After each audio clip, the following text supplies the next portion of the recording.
আমরা সবাই এক, জাগ্রত হোক বিবেক। ঠিক আছে? ঠিক আছে। তমা মির্জা মিষ্টি জান্নাতের দ্বন্দ্বের সমঝোতা, মানহানিকর মন্তব্যের অভিযোগ এনে গত বৃহস্পতিবার 10 কোটি টাকা ক্ষতিপূরণ চেয়ে চিত্রনায়িকা মিষ্টি জান্নাতকে আইনি নোটিশ দেন আরেক নায়িকা তমা মির্জা। মিষ্টি জান্নাতও হাঁটেন একই পথে। মানহানির অভিযোগ এনে তমা মির্জার বিরুদ্ধে 20 কোটি টাকার ক্ষতিপূরণ চেয়ে পাল্টা আইনি নোটিশ পাঠান মিষ্টি জান্নাত। সোমবার 2-7 মে তমার বিরুদ্ধে নোটিশটি ইস্যু করা হয়। এ নিয়ে সামাজিক মাধ্যম উত্তাল।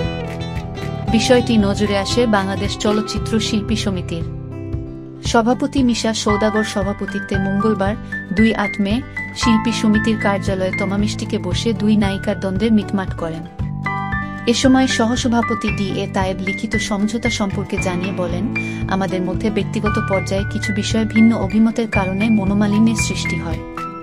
উক্ত মনোমালিন্যের নিরসনকল্পে বাংলাদেশ চলচ্চিত্র শিল্পী সমিতির শরণাপন্ন হলে সমিতির সভাপতি মিশা সওদাগরের উদ্যোগে কার্যকরী পরিষদ সদস্যদের উপস্থিতিতে বিষয়টির সুষ্ঠু মীমাংসা হয়।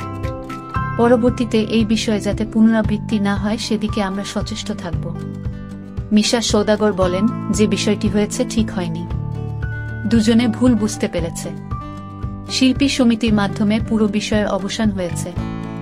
তমা মির্জা বলেন, দিন শেষে আমরা শিল্পী, আমাদের অভিভাবক শিল্পী সমিতি, তাদের মাধ্যমে পুরো বিষয়টির সুন্দর সমাধান হয়েছে। ধন্যবাদ শিল্পী সমিতিকে। মিষ্টি জান্নাত বলেন, বাবা মায়ের মতো অভিভাবক শিল্পী সমিতি, সমিতি আমাদের দ্বিতীয় পরিবার, তাদের উপস্থিতিতে সুন্দর সমাধান হয়ে।